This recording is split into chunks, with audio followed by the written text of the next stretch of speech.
Hey guys, welcome back to another exciting dumpster talk. And the reason it's exciting is we have two very special guests. I feel like we were just here.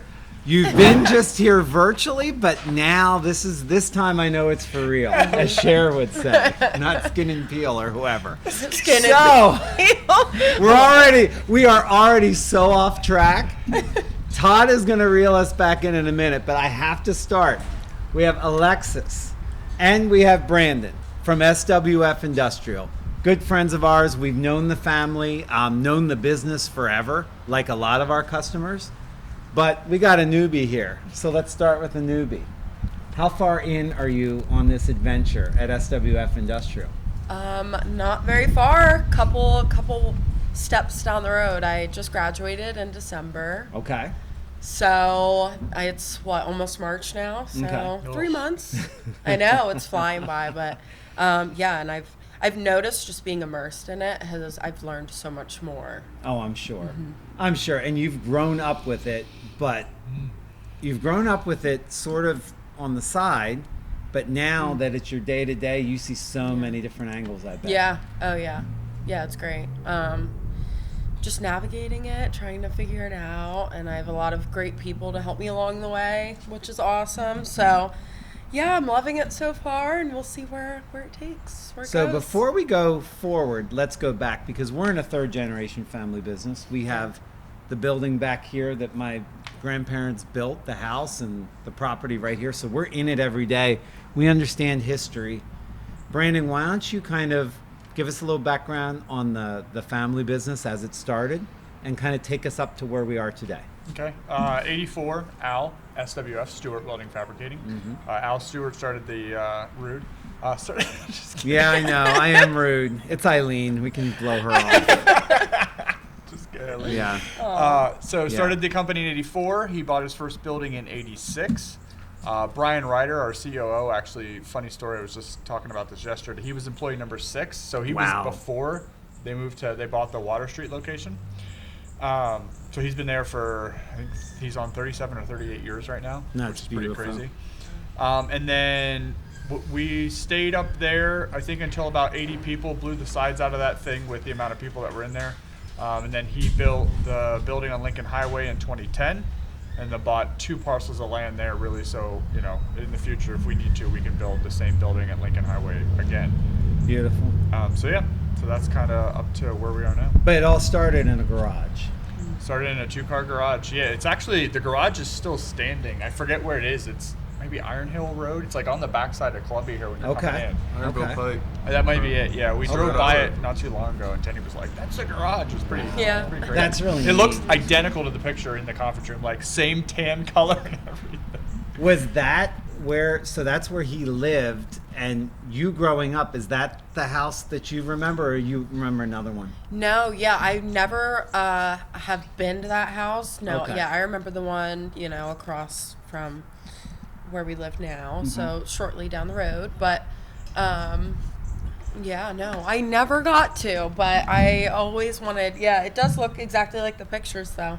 Well, Yeah, I don't know when your mom would know better when they moved out of that. Yeah. But, I think when it must have been, I don't know, but sometime he bought a parcel of land pretty close, outside of Wrightsville, and then built his house there, which is pretty close to the new shop. Okay. So, different perspectives. Each of you came into this in a different way, at a different stage of life. Yeah. First, let's talk about just your time with your grandpa. He's sort of the entrepreneur of it. So tell us just about what you observed and what you remember. Yeah, so what I remember is that he was a very hard worker, and I always remember his office because when the doors were closed, you don't bother, you don't go in there. Todd, but we have that situation here. I think we do. Have you walked by if the doors closed and just kept going quickly with your tunnel And quiet. vision this way? Yeah. We can relate. Yeah, for sure. Yeah, so so passionate about it, during the day, after hours, just all the time. That was his passion that he transformed into his career. So yeah, no, it was That's what I remember. But he was so hardworking, and always inspiring. And what do you remember? Oh, go ahead. Sorry. How cool is it to kind of come back and work for the company? Like, obviously, he would be proud. How cool is that? No, it's amazing, and honestly, it's every time I walk by the conference room that says his name, I always, look, and I'm like, oh, like, it is unfortunate I wasn't able to experience that, with him, but I think everything, has to lay out in a way for a reason, so. Hopefully he would be proud, and hopefully he's sure. happy and whatever. And I'm That sure makes- yeah. we've talked in the past about your Sunday dinners and your cousin Oh, get-togethers. yeah. I'm sure that makes him proud, especially, and I know from my dad and his dad, knowing that the group, the family is together and working together was very special to them. So I'm sure it would be to him. Talk about those moments and the memories you have there. Like his turkey boat? Yes, the turkey boat. We had to get that back. Oh, we had to get that back. Because everyone knows what a turkey boat is, I'm sure. I was actually It's just very common. right. It's common this side of the It river. I is think. not common at all. I've never heard of the term turkey boat ever. That's what he got every time we ordered out. That was his thing. Okay. He needed his turkey boat. Didn't need a menu. That was it. So just to be clear, is it like in the fries basket? No, No. it's Oh. just a turkey hoagie heated. That's what they're considering. That makes it a boat. That apparently. Okay. The place we order from, that's the Okay. difference. But is it in just like foil? There's there no special presentation? Well, to be no, a it's boat? in foil, but it's Oh. on like ciabatta bread, maybe. I have Okay. no Oh. idea. Okay. But I think, yeah. can we experience this at some point? Yes. Can we go over? I actually looked at I was looking at a menu and I saw a turkey boat. And I was like, and it was the same because I was ordering out. And we have Isaiah back here. He's a Yeah. connoisseur of chicken. He does reviews of chicken sandwiches. Can we expand the reviews to turkey boats? Okay, because there's a whole He category said, of waiting course. to be exposed. Yes, yeah. So you guys would get your turkey boats and hang out yeah. as a Yeah. Would everyone get a turkey boat or only? No, it It was was all Okay. over the place. very diverse with the food choices. Yeah. Okay. So you guys Yeah. would order and then just come and hang Yeah, out? order or cook some weekends, whatever was in the cards, and then play games. Did you have a lot of cousins like your age, or were they younger? Or? No, my cousins are little, teeny. Okay. So, yeah. Oh, so this was just like you and him kind of time with It him. was, just like the family and, for my aunts and my mom, definitely more close family time, but it was, Yeah, it was pretty much his kids and then Yeah. Lexi. Yeah. That's awesome. So you were Yeah. like the spoiled only. Well, yeah, Yeah. the next closest is 7. What, 7? Oh, wow. I think Caleb or Aiden's 7. Yeah, 7 or 8. Maybe So, 8, yeah. There's a big break there. So Todd, Yeah. talk about being the spoiled grandchild. yeah. Your favorite grandchild? Yes. Yeah. Yeah. Is there Well- one or there's Truly one? an honor. No, so on Well, my, he is spoiled though. yep, it's the favorite. But, By one, but the other set of grandparents probably don't spoil. Oh, I'm Granddad spoiled. doesn't spoil you as much. No, he actually spoiled me. Yeah, he spoiled me a lot. But, Okay. so on my dad's side of the family, it's just me and my brother. So I win that battle. Sorry, Peyton. And then on the other side, I have 2 little cousins, Cooper and Chase, the one I Yeah. told you that works at Wise. I still win that battle because we would always go to Penn State. We have a cabin. Well, they have a cabin up there. So I was up at Penn State every other week, whatever home games for Penn State football. I was up there with them, so that's how I kind of took that crown. Gotcha. No, it's the best being spoiled. Yeah, fun. it is. Well, it's also you guys. I bet were similarly very, very, very close because, in your case, you're the only grandchild. I can imagine that was a big at the bond. time. Yeah, no. Yeah. Yeah. You had like 3 moms, 4 moms. I at that know. point. Yeah, it's very- that's 3 yeah. too many. Oh my gosh. As you're a teenager, I'm sure it was 3 too many. Oh my gosh. No, it was definitely all over the place, but I wouldn't have wanted it any other way. That's awesome. So, How do you think it kind of shaped, like, because I feel like the way I act and, like, carry myself is a big thing to my grandparents, being Yeah. around them, kind of like the old school stuff. Yeah. Do you think that kind of affected how you are today in a positive way? that's a great question. And I do think about that sometimes, but I am not 100% sure, you know? Yeah. Like, I don't have siblings, but I grew up with my aunts, which I always looked at them like my sisters. So there was, and then I kind of was the only child in the house when I was 11. So then I had my teenage years alone, though. So, yeah, I don't know. I definitely learned a lot from my aunts and my mom even, and you know, I was able to, you know, look up to them in that way. But I think it helps your adult interactions. yeah, And I think it's also why you guys are good at marketing. Because in marketing, you need to understand diverse demographics. And if you understand the demographic you're in, and then you also understand the older demographic as well, I think that makes for a great marketer. yeah, that's a great perspective. Yeah, I think Lexi had to grow up really fast because she was surrounded by adults. You were surrounded by adults all the time. And Except for you. yeah, true. And the other piece of it is went from like chaos Yeah. to then when Jenny and I got married and we were all together, like to like silence. Yeah. Right. And I think that like your family loves chaos. That's what you guys live in and Oh. absolutely love it. And I came from the complete opposite of that. Yeah. Right. So it was pretty interesting to watch that because you were used to people always being around, and then in our house it's not that way. Yeah, that was definitely challenging transition, but you know, I'm glad it was that way.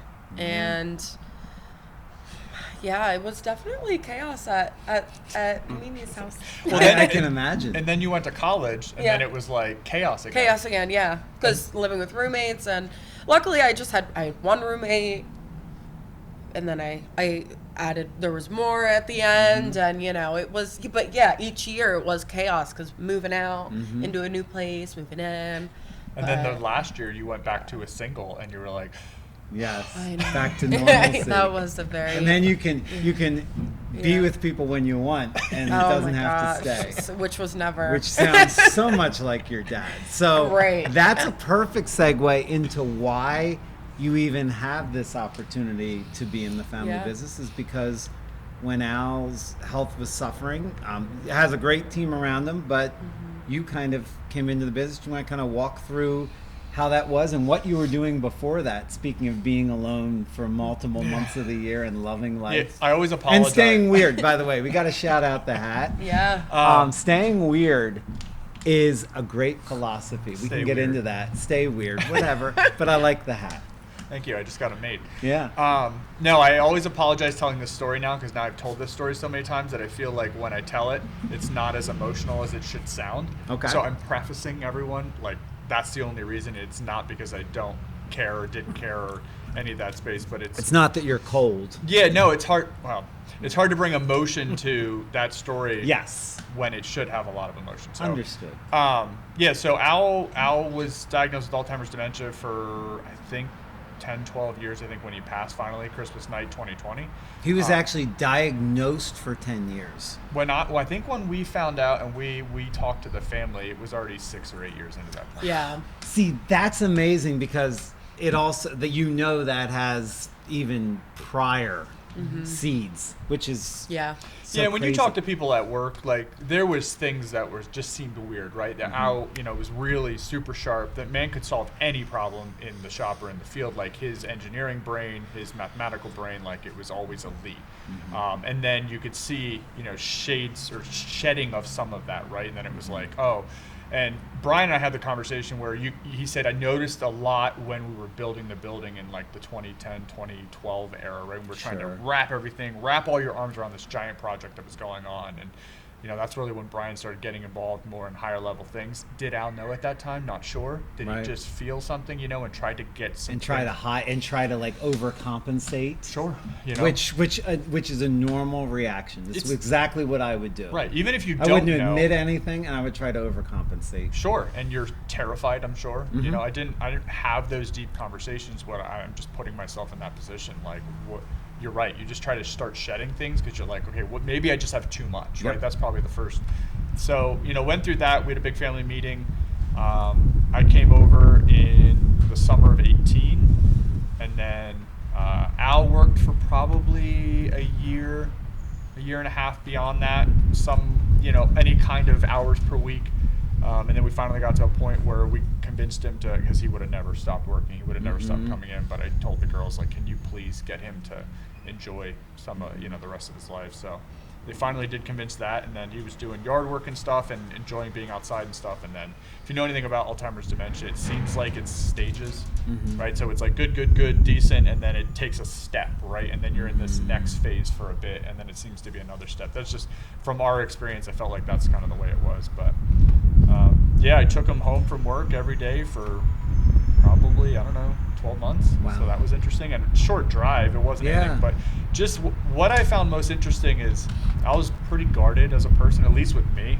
We were fine from a relationship standpoint, but as someone's going through that, you can see like the filters that we all put on, when we're connecting with people or trying to be the best version of ourselves in front of people. You could see those fade away, and I feel like Al's personality came out, and like the dude was hilarious, and like I didn't get to see that until later in his life, which was sad because he was so funny. Isn't that so funny how we try to present ourselves? That's such a lesson. Such a lesson in life. Yeah, the filters are, you think you're protecting yourself from potentially other people, but really, like, everybody just wants authenticity, right? Right. You're not you're hurting yourself, in effect. Yeah, I don't know if it's a generational thing. I think it's both, personal, generational. I think that you had to hide all that stuff, maybe. I don't know. How much did those rides home kind of teach you? Because I'm sure you learned a lot, even though it was a short ride. Yeah, it was interesting. I asked him a couple really pointed questions of like, would you ever do this again? And he said he'd never hire his first employee. I said, well, okay, there you go. Right. I didn't want to dig too much deeper than that because, that's stressful and deep. Yeah. And I don't know if he could have been able to wrap his head around the whys and everything at that point in time, but it was fascinating to hear that kind of stuff, So if you're stressed about work, getting home late, missing things for your kids, like, and I know we've talked about this in the past, and people do plenty of posts around that stuff, like that stuff, sometimes doesn't. That stuff's more important than what your day-to-day was, and I think Al probably would have said the same thing. He said it in short words. But correct, but also a man of paradox, because at the same time, the head count is something he would repeat repeatedly. And that was how he measured the health of his business. Yeah, so while he didn't want to hire the first person, he was every time talking about the head count. Yes, success was how many people were employed. Yeah, so it's all of our lives are a paradox, but I find that to be really interesting. That's the piece of advice that came out. He knew it was harder, but he also knew he was giving in that sense. He was building to give. Yeah, and just based on things that I've learned over the last 6 years, I think people were his hardest thing. Just from the stuff. I never got to have that deep conversation with him around that, but the reason we had a conversation as a family was because of things going on in the company, and he couldn't wrap his head around that. Correct. Right at that point. So I think that was his toughest thing. And so when you think about that, the success is I've figured out this many people and this many people are working, and I'm really happy about that, but this is so hard for me. Yep. Right? Yep. You know what I mean? So I think that's where your paradox comes from. Yeah, exactly. And that's what life is. That was his great challenge then. Take us back. You kind of got us to you being there, but talk about your career before you even got there. Just power plant construction. That's all. Yeah. Just power plant, just little power plant construction. It's a common thing that we all do every day. Power plants. It is a very niche world that once you're in I hate it. when people say niche. Sorry, it's a very niche. This is middle America. It's a very niche-y world. This is middle America. We say niche. I hate niche, and there's a bunch of other words that I stopped saying that word because I thought I was saying it wrong. Me So too. It probably is wrong, but I'm saying it niche. I think just it's both. Okay. We're not in the comments down below. Give us what you think it is. Is it niche or niche? And no one's cursing as we say this. As we say niche. Everyone's just screaming. So once you get in it, it's such a strange world because nobody kind of understands it unless you're in it. It's really major outages happen for about 30 to 40 days. You get about 10,000 people that enter this small town that can't support it, right? Mm-hmm. Because everybody's No flooding in. infrastructure. No infrastructure. You flood in.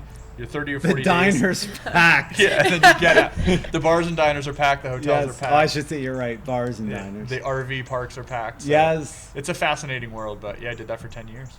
So, walk us through how long you'd be away and what the day-to-day and the weeks are like and how you learn so much being alone. Yeah, so 6-9 month projects. The outages were different. Like I said, they were roughly 30 to 40 days, but the major projects were usually 9 months. So, travel for me was I'd pack everything in a vehicle and take all my belongings to a different state and live in a crummy hotel for 9 months. And never come back? No, I would. It would depend. Maybe once a month. Okay. Maybe a weekend a month. Okay. I'd try to do more than that, but it depends. When I wasn't married, I never came home Right. because I had no reason to. And then once I got married, then I tried to make that as much as I possibly could. It's hard because they don't pack it with a lot of people, so it's not like I had a person who could sub in for me, right? It's like when I'm leaving, all the scheduling Everything's stops, all the stopping. so, and I don't want to do it once I'm at home. I want to just forget about the thing for a while. So it's an awesome industry. It taught me long hours. I mean, 77-hour weeks were not unusual. I learned how to work long hours and totally be okay with that because there's nothing else to do. Mm-hmm. So you don't have to meet friends or go out with family or whatever because no one's around. I don't know. You work a lot and don't spend a lot of money and sleep. That's pretty much what I did for 9 months at a clip. So, Do you get an up-close look? The past few years, we've heard a ton about the grid, ton about what's necessary, the infrastructure builds that we need just to come back to equity. Forget about trying to transition anything. I mean, that's a whole other discussion. But what is your perspective working in that industry? We can create all the power we want, but the grid, dumb that down, what you know of that. I don't think I can talk intelligently about that. A lot of the projects I did for the last probably 2 or 3 or 4 years when I was in the field was a lot around Fukushima mods. Okay. So really once Japan happened, every nuclear power plant pretty much in the world said you need like 3 alternate modes of keeping the core cool. Okay. Right. So I was building concrete bunkers in the middle of Kansas that could take like a 747 direct hit, right? Wow. And putting diesel generators in the middle of those. I see. So they had to have, because I think there was only 2 backups in Japan and Fukushima. I think it was 2. And both failed? Yeah, well, because the tsunami hit the first one, and then the second one was the diesel generators, but they got flooded, so Okay. then they couldn't start those. So I think. So what's the third then? If you're short of those 2, what's your third option? Well, I think it could be. I believe they could both. And once again, I could be speaking totally ignorant. There may be somebody out there who's gonna be like, "You're a complete idiot." I am. But I'm pretty sure it was 3 ulterior motives, and they could be similar, but they had to be in different locations or different elevations. Got it. Right. Got So it. the one I was building in Kansas was outside of the fenced-in area in like this giant. It was like 4-foot thick walls, right? Because they had to withstand F5 tornadoes, blah blah blah blah Right. blah. So pretty much every natural or human-made disaster they have to be able to withstand. That's How fascinating. do you even test that? I know. Well, it's all at engineering. at Malimo. Yeah. We go to the Smart. wall at Malimo and You test shoot, it. Smart what do people. they do? Architectural 2x4s? testing. Yeah, Yeah, They'll shoot like 2x4s at like 60 miles an hour or something? exactly. Yeah. Exactly. That's I kind I of mean, it's how you all do engineering. And what was crazy is Think like the others people engineering that that can do goes that. into that stuff because it's brand new, right? It was like natural disaster. Oh my Right. God, we Here's got all new the- rules. Yeah, new Overreaction. We always have the overreaction after the disaster, which is sometimes good, but sometimes a little too onerous, which we'll find out. But yeah, it's like, okay, here's your new set of rules. It was fascinating just to see how engineering groups, construction workers, dirt, concrete, running the pipe. We had to core bore through the ground. I think it was like 200 yards, and underneath the security fence, because you can't remove. If you had to remove the security fence in a nuclear power plant, you'd have to have 24-hour security. So like we core bored underneath, and you'd have to Oh my weld. God. You'd have to weld it shut between the shifts so that nobody Okay. could crawl through. It was wild. That is nuts. It's a world that we don't even think about, the common man. Do you even have an opinion on what we need to do? No, Like, I'm not educated enough. On but you see how daunting it is. Yeah, I mean, the grid's old from what I understand, right? No, I'm not talking about the grid. I'm talking about everything. Like power generation, like how, just for the population growth, how do we do it? All of them. Yes. Like people who want to shut down things prematurely. We can't. Are just To me, it's stupid. like food, right? We need all the food options. Correct. I think we need all the power options. I agree. It's super simplistic, but that's where my head's at. Yeah. I'm thankful there's people that can do. I think about that all the time when we tour places. Like, I'm sure if I learned, I could maybe do it, but probably not. No. Like, thank God. I'm there's gonna go with not here. people- Yeah. I'm gonna go with a not. Thank God there's people that like can actually do that stuff I and know. are willing to like leave their family for 9 months. At a I time. know, yeah. I don't think the common person doesn't think about that stuff and like. No. I'm thankful. We for it. we flip a light switch and that bill's too high. Yeah. Yeah, I mean, the outage. What perspective do we have for that bill's too high? Yeah. An outage to be season, honest. like if you only work outages, you may only work 80 days out of the year, and then you don't have to work the because like when you're cranking 80 hours a week Yeah. for 6-8 weeks. How like, do you even do? When did you? Are you doing the I math know. on 80? Yeah, well, Are we yeah. doing 80 16 divided by hours a day. 7? Okay. Nap at the desk. How'd Yeah. you like? Snap at the- Yeah. How much? That's sleep not did you- normal anymore, but No. Okay. I've ran across 72 and plus. That's. I mean, I'm sure that helped you a lot because you said there wasn't really much to spend money on. You didn't really mind that you're Obviously. working because there was nothing. There's nothing in Kansas just to spend save? money on? No, not in the middle of it. Yeah. I was in Emporia, Kansas. If anybody knows where that's. So my brother and I did a cross-country trip. We started on 70 and then routed down to 40. Would this be off of 40 or more off of 70? 70. It took for oh my god, I think it was 498 miles. I love Kansas. I'm sorry. Really? Because I love when you see the pop of the mountains way out, like And then 3 you drive for hours the next outside 7 of- hours? Right? No, but it was like 3 hours outside of Colorado Springs. I think maybe 4. You start to see a pop, and then it just gets big. I think that's the most underrated drive is going I didn't get back that far roads in west. Kansas. Like Emporia, where I was, is like dead center in Oh, Kansas, so I never okay. got that close to Colorado. But Yeah. so yeah, spent a lot of time there. Spent a lot of time in Georgia, Alabama, Ooh, Washington Alabama. State. Tuscaloosa. So when you were called back, or given the thought of an opportunity back, what was going through your head? Oh, I don't know. I didn't know what to do. It took me 4 weeks. 4 weeks isn't that long of a time to make a life-altering decision. Was it, so let me ask you, was it the kind of thing that once you entertained, how committed did you feel? Like, were you afraid to ask questions because you thought if you asked too much, you couldn't say no? What do you mean, like before I said yes? Yeah. No, I didn't ask a lot of questions. I didn't either, because I was like, once the process starts, it's kind of there. Yeah. So I had to ask other people questions, my aunts and my uncles. I asked a lot of outside people questions before I asked anything internal. No, it wasn't really internal questions. It was, I don't think I'm capable. I don't think I have the skill set to do this. So it was more like, I just don't think I'm capable. I didn't Okay. know. I didn't start ask questions. I don't remember asking questions about the business because I was just pretty much like asking people like, I don't even think this is in my wheelhouse. What part of it wasn't in your All wheelhouse? of it. I was only a manager for 2 years up to that point. So you I had actually 20 people. But you had the insight to know that this was a leadership job versus a No, I did not. Okay, so that's interesting because most of us don't think No, of I had that. no It's the idea. last thing we think of. So what was daunting to you?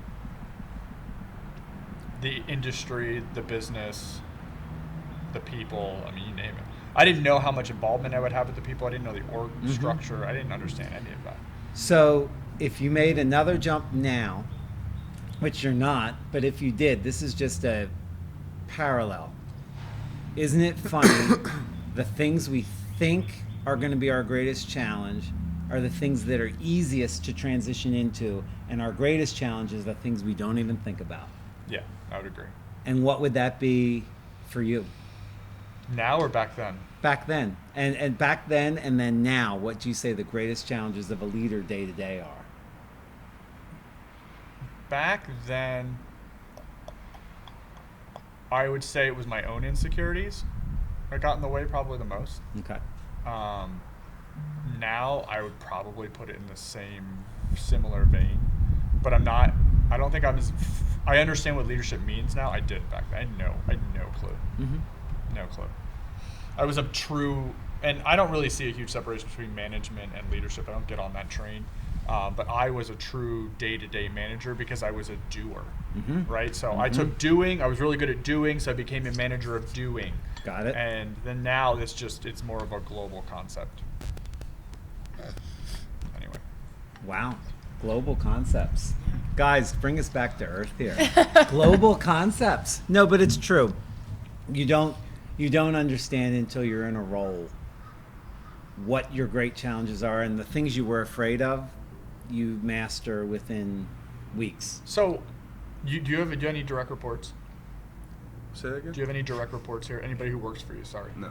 Okay, and I know you don't. If tomorrow we both said to you, you guys are going to get 2 direct reports, like what's terrifying or what's exciting about that? I would say terrifying would be being able to talk to them and like get stuff done without really telling them what to do, if that makes sense. Because like I don't like So that. accountability without being an a-hole. Yeah, basically that's it. But I would like it because I don't know, I want to build people up, kind of how like they're building us up.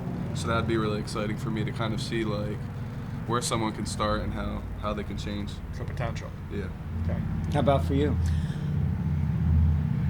I would say the terrifying part would be, the responsibility of it, I guess, and Of people's careers. yeah, if I guide them in a way that's not going to make them flourish in the best way, that's a lot of pressure. And I would say the exciting part would be, you get to expand your skill set so much. You get to learn a bunch. You get to grow aside along with this person. And, like he said, just, seeing the potential in somebody and being able to be with them through that would be great. But yeah, I can't imagine. I'm sure there's so many terrifying aspects that it's just over my head. Can I give you a crazy example of Yeah. something silly and stupid Yeah. that I've had to do? Other than running the gambling pool at the office that I needed to in my first job, which I got an extra few weeks of vacation for, which was nuts. But they were so desperate. Someone quit on the football pool before, and it was something that was done for all their external customers. Yeah. So Was this in the TV business? yes, it was. Mm. But in a weird thing, this is something I never imagined I would have had to do. I had to tell an employee to use mouthwash. Man. And I was terrified. Yeah. I waited weeks for this, but here's the thing. If I didn't help them on that path or make them aware, no matter what was done with it, he was hurting his own career. How'd you go about that conversation? It was torture. You can imagine the mental anguish I put myself would through be so with that. sweaty. No. It went through rounds and rounds, and I didn't. I knew enough to keep it to myself, and I talked to people outside of work about advice and things like that. Mm-hmm. But that is a very difficult thing, and there is nothing you can do other than say, I really want your career to accelerate, and I think this is one of the easiest things you could do to do that, and it was that. That was a very Did he take empathetic it way good? to handle that. Yes. Did you take it good? Yeah, and the habits kind of changed a little, but it's interesting. But that's like something that maybe someone never told. Like, could you imagine going through your whole life and someone never telling you that? That And was now look so at me. hard. I look like such a slob every day. I'm the biggest hypocrite in the world. But that's one that will talk about marketing, connections. That's one that will kill a connection immediately. Yeah. You have to be able to have those uncomfortable Oh, conversations. yeah. I mean, Yeah, we've so- even had the uncomfortable conversations before, so you kind of need those if you want to really grow. Absolutely. Is that the hardest part for you?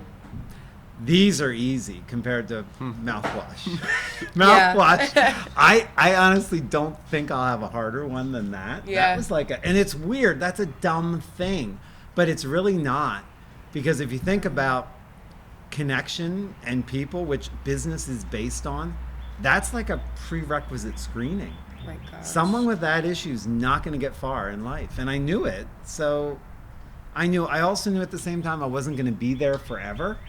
So it gave me a little, An out. an out, Yeah. but also, like, I can help. Like, this is a way I could help, which is odd. Would you ever think that'd be some way you could help someone? Man, You that know? would be so hard for me to do. And that's a stupid example. Oh. So many people have so many more daunting safety, death No, challenges. that's- So I'm sure that helped that person even on their professional, or Yes, personal correct. life. Because Even if they're just conscious about it. Right, Yeah. right. So it's an odd thing, but these are the type of things that happen when you stop laughing at me. That happen when you're in that role. No, I'm not laughing at the situation. I'm laughing at No. how sweaty your palms Oh. are. Yeah. my palms are sweaty right The now. And- stress, I know. and shit you getting know, intense. before the decaf broke out, before we're all Oh. decaf, I was hyped probably on some extra caffeine and probably just rambling. Yeah. Around, like Yeah. just talking Yeah. to cover what I was saying, Well, that's which made it worse. That's kind of what they suggest these days, the sandwich method. Oh, explain with that. with uncomfortable conversations. I don't know where I heard this. I don't know if it was a podcast I don't know. But so you present the conversation with something, that they're doing great. Okay. Your smile is so beautiful. You just have the most amazing personality, but the coffee before the conversation. Yes. Maybe, Yes.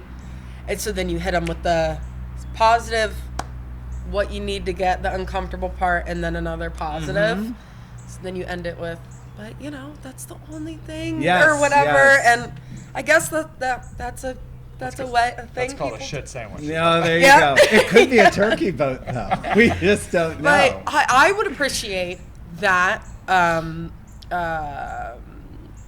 approach way Yeah. more than your Yeah. your breath is rocking, Yeah. please, and or whatever hotter the than my case coffee. may be. Yes. You're right. But Right. you know what all these things speak to is building empathy and building connection with your team before that. So Yeah. I think a lot of these things in life can be made easier just with better connection. Yeah. And just caring about the person. Yeah. Correct. You wouldn't tell them if you really didn't care. I mean, you would Correct. just deal with it, but you want them to Right. fix it, whether they want to or not. At least give them the option. Right.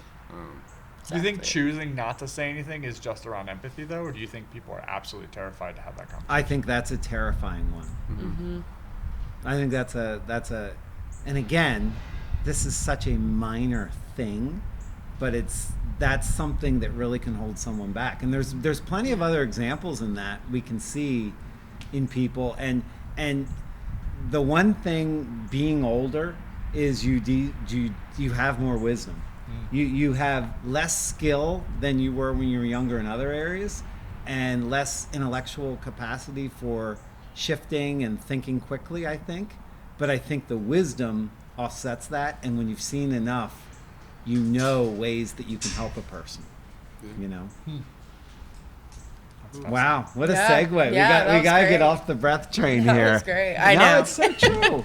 What has been your favorite thing kind of leading people since I get you're managing more people now than before, I'm pretty sure? How's that what's your favorite part about that? I think back to what you guys both said, potential for me. I think potential is the greatest gift you can give anyone. And I just kind of thought about that more in depth recently.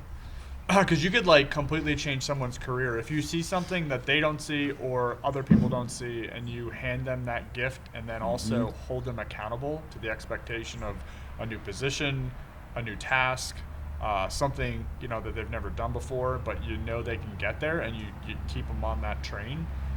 Out of the back end of that, it's something they never thought they could do. They've upped their skill level. That could turn you in a completely different career path. And I feel like usually you don't see the potential in yourself as much as others. Yeah. Like you have the idea that, okay, I want to do this, but the person like ultimately in charge of you might kind of see a different path that might be even better than what you see. Do you think you've identified your personal superpower? No. Can you I think guess Dan I would can say, tell you? I would like to hear what he would think, but I would probably just say being able to talk to people. I'm not the best at it. I need to be more. I've always been good at talking to people just from being around older people. Like I grew up with my great grandma, so.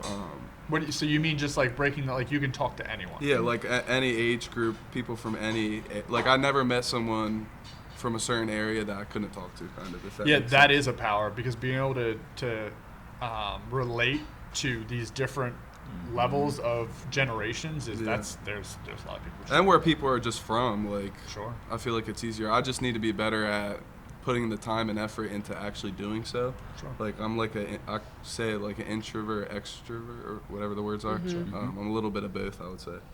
So you don't judge books by their covers. You just roll in and everybody can teach you something. You love it. I would say I used to judge book. I used to do that, but I feel like that's something I've gotten away from doing because I found throughout my life, especially in high school when I moved to Catholic, the people that I visually, like I have best friends today that when I moved to Catholic, when I looked at them, I did not like them. Just by like the way they carried themselves and just, so I kind of gotten away from that, which for the most part, which is good. That's probably Good. just an immaturity. Yeah. Yeah. What's your superpower? Oh, I don't know if I could identify that. Yeah, I don't. I think I've in the recent years I'm more self-aware, which I try to improve on, but how self-aware, maybe I'm unaware of being like, right, so right. I You don't, could- It's a right. paradox. So I just, You could doubt yourself Right. in any way, my dear.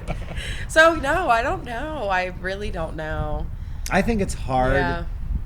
We're talking 22 years old. It's Yeah. very hard for you guys to have the perspective to know what you're good at and what you're bad at, and it's why old people around you are really good for that. Yeah. And the reason you grow quicker and why you guys are the way you are is because you're willing to listen. You may not necessarily always agree with everything, but you guys are willing to listen. And I can tell you from the perspective of the mentor to the mentee, I've learned as much from you as you have taught, as I have taught you.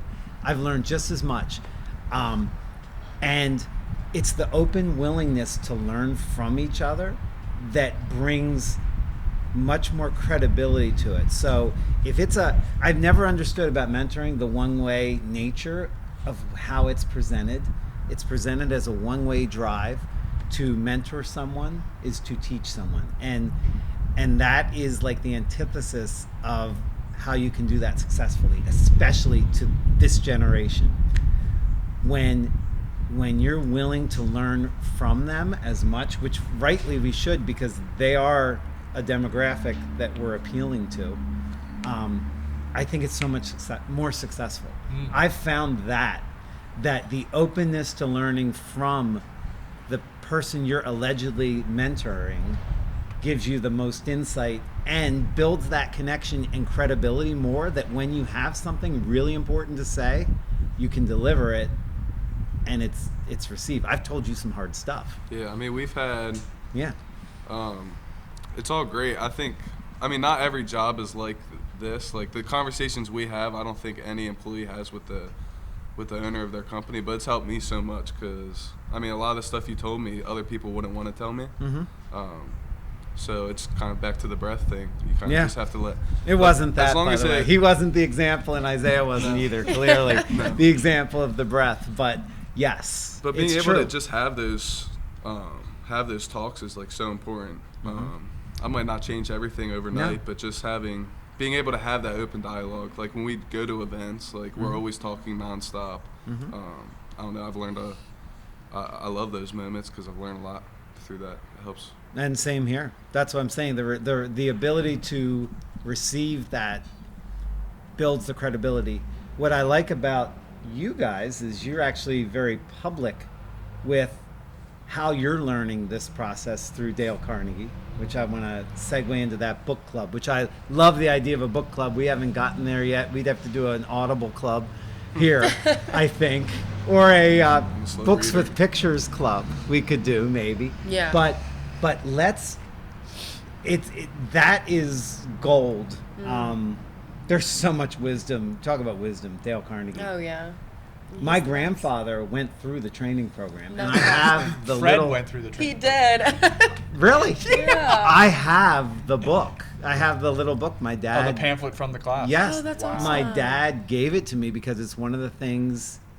When his dad died and he had to come into the company, it's one of the things that he had right there, and he gave me that book. So it's when I heard about you guys going through this. Do you want to discuss kind of some of the first of all, why start something like this at your company? Why start a book club, and why choose that one? Probably selfish reasons, to be honest. I started reading it in October, November of last year, and the first probably 5 chapters just blew my mind. And then I looked around at what I thought I was good with people, and it was laughable. No, you're very good with people. You choose, yeah. No, but I mean just approach. Like, and approach isn't even the right word. No, it's not. It's just like the holistic view of what relationships are and how to approach them. Mm-hmm. I didn't have my head completely wrapped around that the way I wish it was, because I think I've missed a bunch of I missed a bunch of opportunity in the sense of how to really learn from some people that I've been around. Okay. That I probably held back just because of personal insecurities or whatever. No, so that really changed my approach. And then I was looking around my office thinking like, man, there's some people here who could really benefit from this that are struggling with the same kind of stuff I was struggling with. So I just threw it out there and said, is anybody, and this is a crazy idea, I asked my direct reports first, so sales and so BD and purchasing work directly with me. And I asked them first, all voluntary. Lexi was the only one not voluntary because they said this book's going to change your life for Yep. the good, so you're going to have to be in it. And then I asked my PM supervisor, Nate, and then a PM, Brian Merlat, as well. And they said yes because they're kind of open-minded to that kind of thing. Mhm. And I didn't know what was going to happen. I thought it was going to fail miserably, honestly. Right. I wasn't terrified, but I just had no expectation. 'Cause I Sure. wasn't Sure. So, but I don't know. What surprises you about it? It's honestly like a weekly therapy session in the morning. It's so interesting. No, it's awesome. I feel like when you discuss the chapters of a book with everybody, you get to see everybody's perspectives, how they interpreted it, and then we can all talk about it and then come to a consensus of what it really means, what are we taking out of this, and I think you get the most value out of the book because you're offered all of those different perspectives. Yeah, that's a great point. So we don't just tell somebody to read the book, right? Correct. We meet every Monday and Friday, 7:30 in the morning, and we do a chapter per those days. So this Friday we have the next chapter, which the chapters in Dale Carnegie are what, maybe 5 No, to it's 10? nothing. Yeah, Right, super yeah. easy. So it's Yeah. not difficult. If you just hand someone a book, they're not going to read it. But if you make them accountable by showing up and having conversations, and yes, we all can tell whether someone read the Right. chapter. Oh, certainly can. Because it's all a bunch of BS if you don't. Yeah. And so every Friday and Monday, it's just, I'm with you. It's totally therapeutic. And it is crazy that and I pick random who's going to start the conversation because I don't want to go in order all the time, so everybody's kind of ready. And then what's crazy is we'll have somebody that starts off with, I didn't get a lot out of this, right? And then 6 other people go. And then by the end of it, they come back and they're like, okay, like I didn't see any of that. Yep. And now it's like the light bulb went off, right? Yes. Because while you're reading it, maybe you got family stuff going on. There's chaos. You had a shitty day, whatever that looks like. And you're not wrapped in, right? You have to be very intentional with that. And then they go through the 30-minute session of everybody just bouncing things. And they're like, holy crap. I was going to ask you for insights from it, and I'm sure you've had a million, but I think the fact that you're truly practicing the Dale Carnegie method by having a book club, because in essence, what you're doing is being about the other person's perspective, which is the key Yes. to any relationship, whether it's husband, wife, work. Relationships are relationships. Yes. And that I did a binge listen on tape when I had a long ride.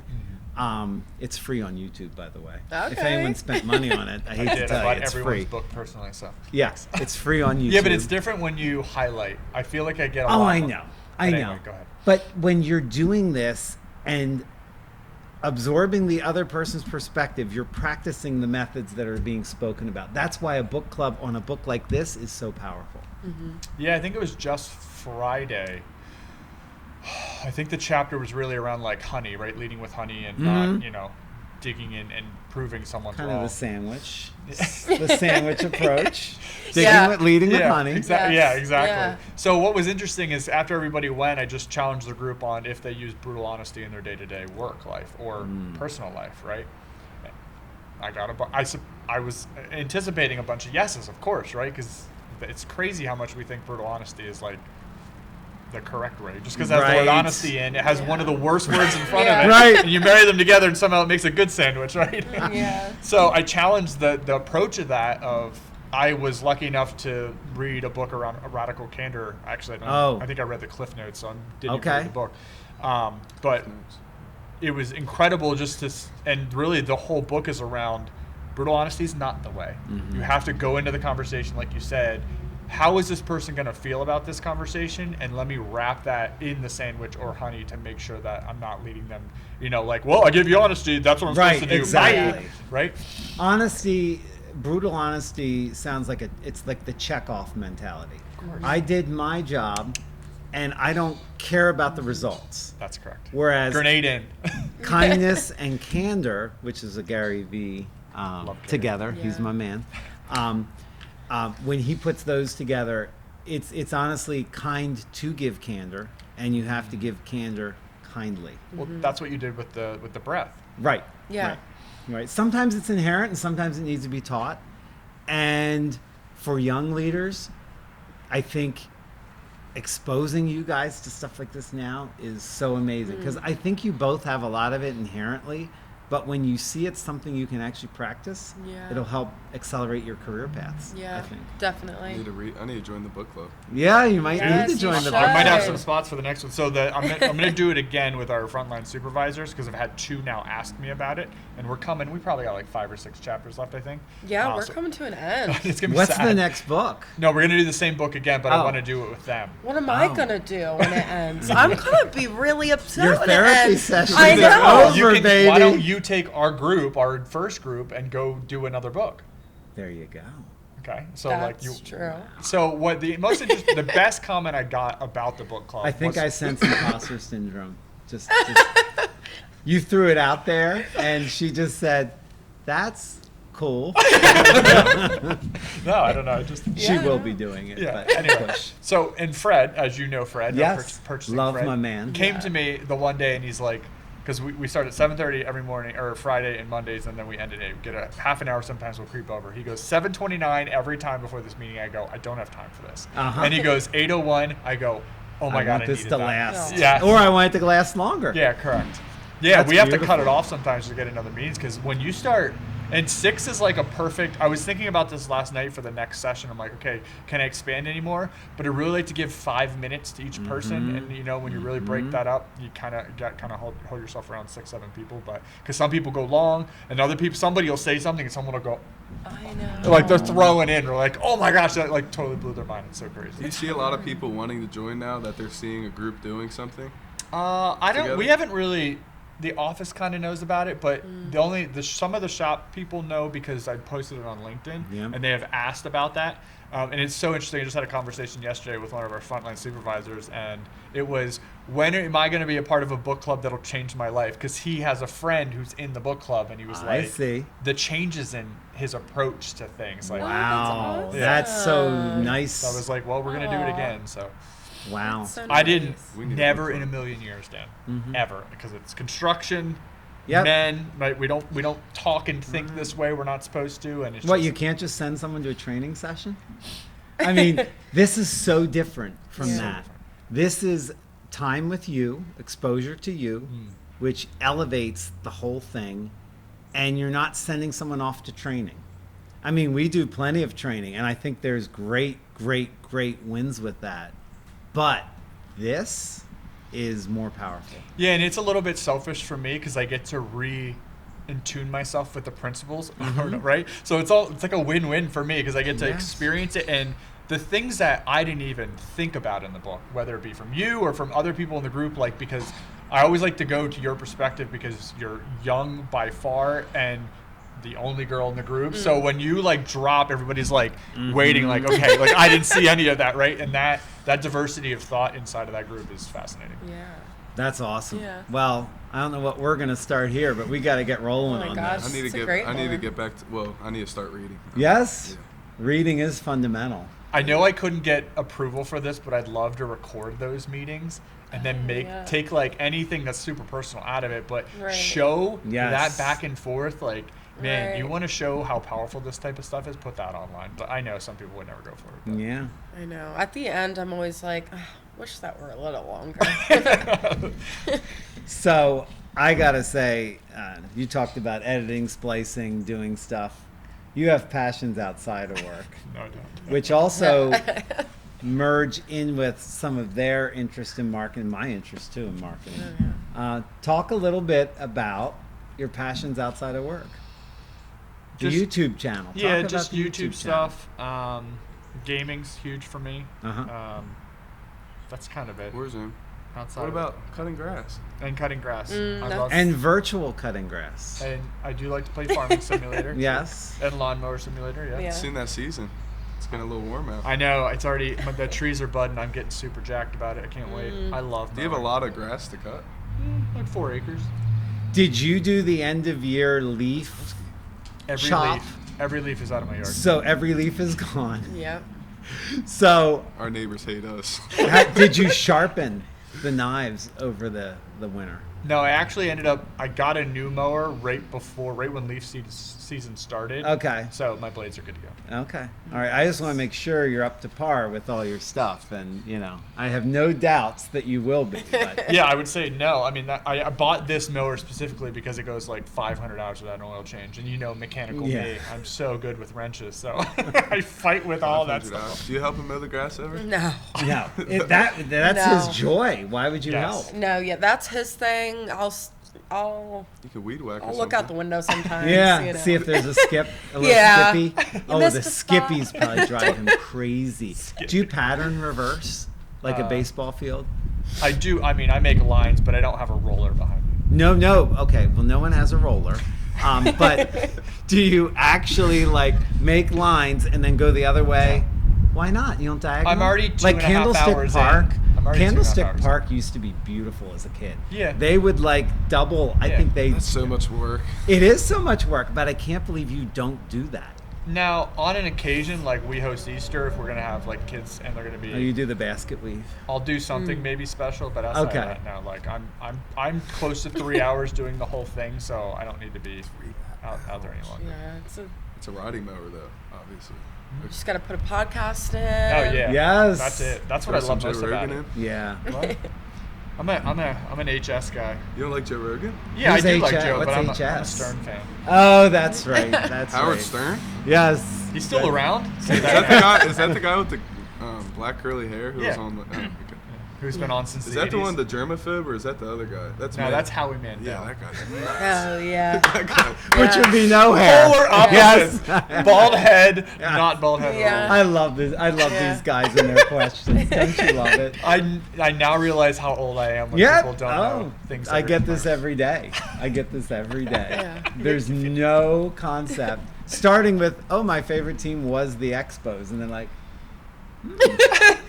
not sure what that is. I Is that have a no place? It Actually, it was a place. I don't know even what genre of team. Oh, I know you wouldn't. You wouldn't. Neither do I, It was I don't the think. it was the It's a baseball pre-Washington team. Nationals Oh. baseball team that was in Oh, Montreal, gotcha. and they moved down. Gotcha. So yeah, no relation. It's like Fair. so Are you a big baseball guy? stuck in time. I was, but I Really? ditched out after Did that. you I play was in college? pissed. No, hell no. I watched. I didn't play Oh, anything. okay. So- I played basketball. How did you get the Yankees. passion for baseball? I loved watching baseball, and I just loved it. And I think a lot of the baseball was the old radio, going to bed with the radio. Yeah. And I mean, I know Pre-TV, that right? pre. Yeah. You couldn't choose anything. So, What app is and this is how weird What I app was. is that? I was playing outside, playing basketball. I played basketball in my driveway all the time. I would make up games, cheer for myself, and all this. Aw. It's sad, lonely soul. The same basketball court that's there? Yeah, same basketball I court. used That to, when I was rim, little, I used to go by and shoot until I I was know the scared rim. my mom was going to come yell at me. Oh no, before I knew Dad's him. not going to yell at you. I know that rim very well. But I would because information was not readily available.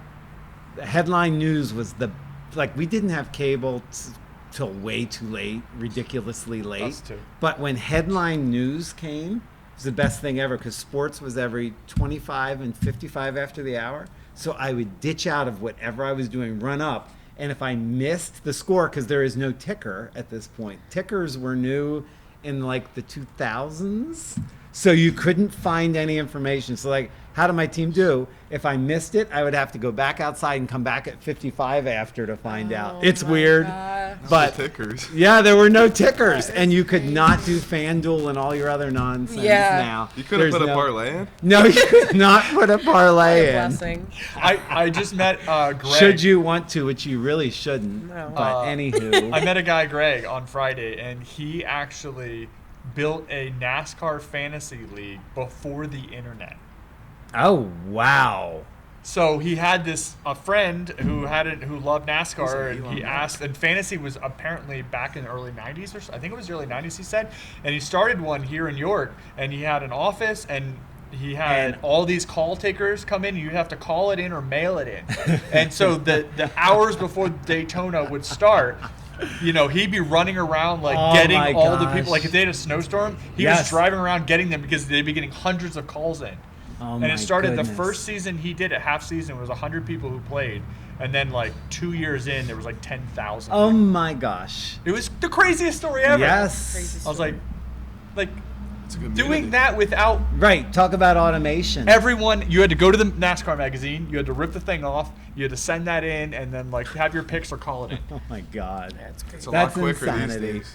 Yeah, it is. That's why people are Exactly. blowing It's too money like easy. crazy. It's, Yeah, it's way that's- too yeah. easy. Nice $10 parlay. Sports betting is No. huge with your generation. Absolutely. I hit it hard for Way football. too huge. Way too huge. You don't sports Way bet? too huge. No. No. You could No. do UFC. You said you're a fan of UFC. Yeah, and I refuse. Yes. I Yes. refuse. Keep refusing. Because if I no.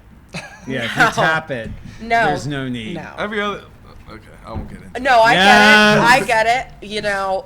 Cool. Oh, and hey, to each their own. To each each Instead of their going to own. the bar, if I could put $10 on a But you parlay still and go to spend the a bar. 50. No, I don't. Oh. If I'm home instead of going to the bar, I'll There you go. Yeah, $10 you're right. parlay. Make that difference. Yeah. You can win. You can win good. I hit good this fall. No, yeah, you can. but But also you also But can. yeah. As long as you have the self-control. Yes. As Right. with every vice. Everything in moderation. Right. Yes. Know your limits. Have a set. Wow, you sound You know. old. We sound so old. People are like, we love the sports bet. They're screaming at the camera. It's okay. We got to get into marketing. I need to talk a little bit about Yeah. that because Yeah. that is the role you both find yourself Yeah. in. Isaiah finds himself in that as well. Talk about what marketing means to you guys. It's a great question.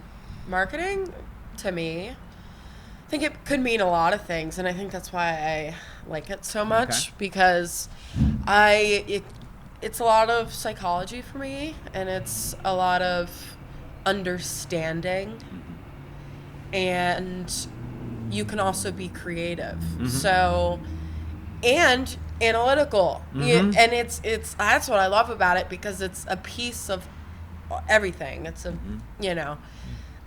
that's how I view it, and obviously we could probably expand on that. But what would you say? I don't know. It kind of, I just started doing marketing in the past probably 6 months. Yeah. So I'm fairly new to it, but I always knew over my past 2-ish years here that my favorite part, obviously we know here that we have a great culture and I love being here. So Yeah. just getting that out in front of people and just seeing people's reactions too. Yeah. I don't know. I think it's kind of cool for people to see our we'll go to events and people will say it's cool to kind of see where you guys started and where you're kind of getting Yeah. to. So just getting yourself out there. I never did personal social media that much, so this can kind of show it's just a positive thing. I don't know. I like it. I like the numbers to it also. Yeah. I know Dan Yeah. gets on me a little bit about that sometimes, but like you never know who will see what you're putting up. Right. I don't know. I like trying the different stuff. Like it's really trial and error, which pushes me a lot because you'll do a post that you think's gonna be really good, but then you put like on my LinkedIn, my highest one it's 3 times higher impressions than any other of my other videos. It's 5 seconds of just me torching. But like Right. that was the We have one least of those. thought. I know. It's just like And you can never hit it again. No, you know can. what? You just Yeah. have to find the way Yeah. to do it, and that's why I like it because like you can kind of see like okay, this is working. And this is kind of what people are liking. Yeah. I don't know. It's a lot of trial. It's and error. responding to the market. It's responding to metrics and responding to the market is what you're talking about. And that's the greatest skill is the recalibration. It's getting and this works in your careers. It works when you're working with people in relationships. It's putting something out there, getting the feedback, and calibrating yourself to try again. Yeah. That's a metaphor for anything you will do in life. Yeah, and you'll never master it. That's probably No. my favorite part. Yeah. And every day will be different. Yeah. And that's what makes it so good. Yeah, and it really shows like I guess grit could be the word because like you can quit. Like if your impressions are going down and like stuff's not working, you can quit easy, or you can be that person who doesn't quit. And it kind of, I don't know, I like that stuff. It's awesome. I also you'll never think, perfect it. I also think it's Brandon, you do a great job of being very very honest with your thoughts in some of your writing. Your talent is writing, I think. Ooh, really? Yeah. I don't write everything that's on LinkedIn. Though, All right, well, whoever writes it, when you write what your thoughts are, I think that's just very, very open and honest. And I think here, our version of that is maybe just showing what we do and being open to show how we operate. I think that transparency speaks because people can see how we are. And being And then authentic. when you see them in person, they're like, "Oh yeah, that's the same thing here Yeah. as what I saw over Yeah. there." Yeah. That's what matters. Yeah, I would agree. I would agree to that. I think, yeah, the big thing for me with that, and really it's just been a recent revelation for me, is, you know, when you don't think something's content, it probably is. So everything is. And I think pulling the curtain back on what people deem something, whether that be an executive seat, whether that be a scrapyard, and what that's supposed to look like, or it does actually look like, and how it feels to be in those seats or at those places. I think that's the most fascinating thing to people, because we all have a perception of what something really should be or what we think it is, and then you actually talk to someone who's sitting in that seat or meet with people who are at it. Because I remember the first time I came here, I said, your guys' motto should be the friendliest scrapyard in the U.S., right? Because I didn't even know how to process anything. Right, Do you remember the first right. time I drove Yes, in? You're I like, no, do. on the scale. And I'm like, where's the scale? And it's like this concrete thing. And I'm With your heavy truck on the Yeah. scale. yeah. I didn't. You I mean didn't, the yellow box with the line that yeah. I would. outlined? That's exactly. I would have never Yeah. done anything because I didn't know what I was doing. Correct. And then you guys, I think, did a couple videos where you're like, okay, step 1, you come here, you get on the scale. Step 2, like that is a game changer for people, because I'm wondering how many people showed up because now they know what to do. Right. Yeah. Because it's Right. scary to not, like, I avoided places like this because I didn't know what to Yeah. do. Yeah. And they feel like they know us. Like Yeah, we of have course. customers come in that Hey, buddy. Yeah. literally. They actually say his name. They don't do the Oh, Dan no. Sod, I forgot your name, hey buddy. Yeah. They actually say his name. Yeah, but it's good because like you want people. Obviously, I'm only 21, so I don't know how it used to be at scrapyards, but I'm sure it wasn't the best experience for people. But just like to have a place where you can come, get paid for your metal, and like at least know someone. Like we're not scared or better than to like make connections with our customers. Sure. Even like our retail customers, like we have so many of our favorite customers. Like I don't know, it's just cool for them to know you. It's almost like a mini hangout for them, right? They're coming Yeah. to see their friends, and that's a huge deal. It for is. business. It's community. Yeah. And people will literally just It's come community. here. I kind of feel like to see us sometimes. Like there's Mostly Isaiah, but Right. Always. Isaiah's the smiling His face. smirk. Yes. No, but it's cool to just see like the people who just keep coming back. Like they remember your name. They'll get upset if you forget their last name. It's Dale just, Carnegie. It's just cool. That's it. Yeah. I love this. Yeah.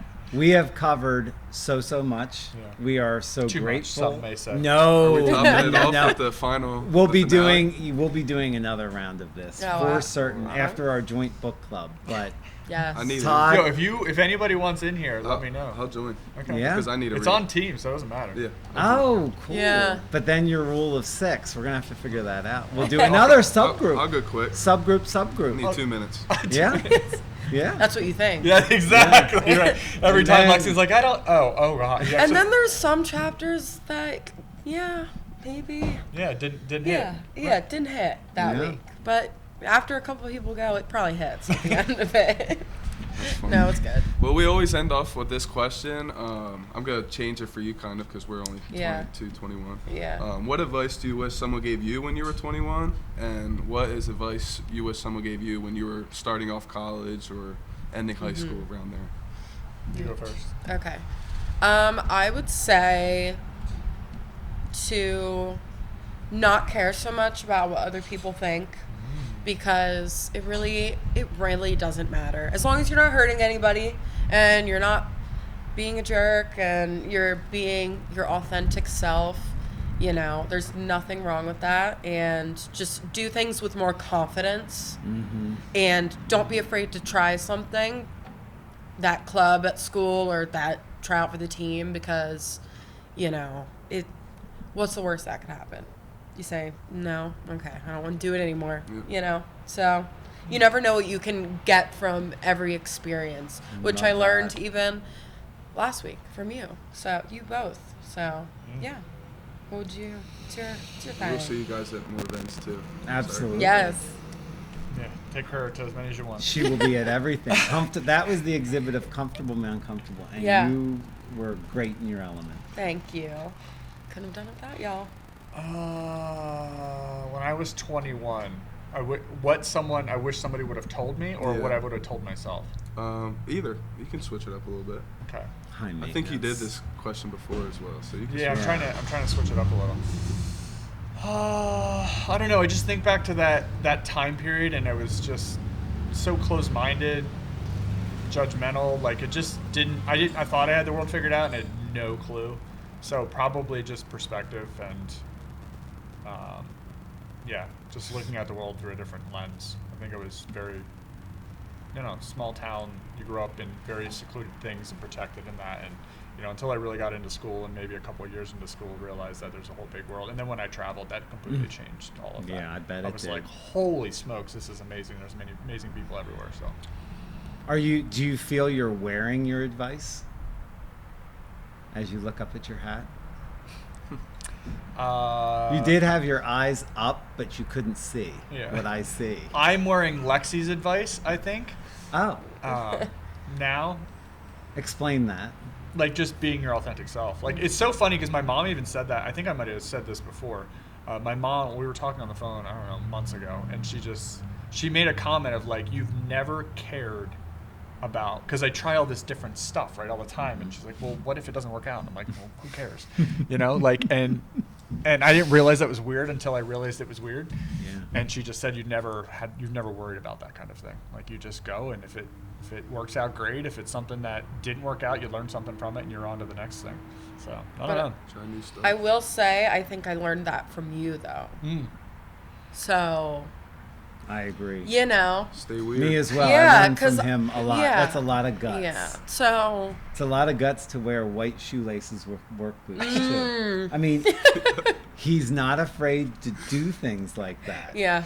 I've That's been because waiting. Vader ate my other shoelaces. And They these look are- terrible.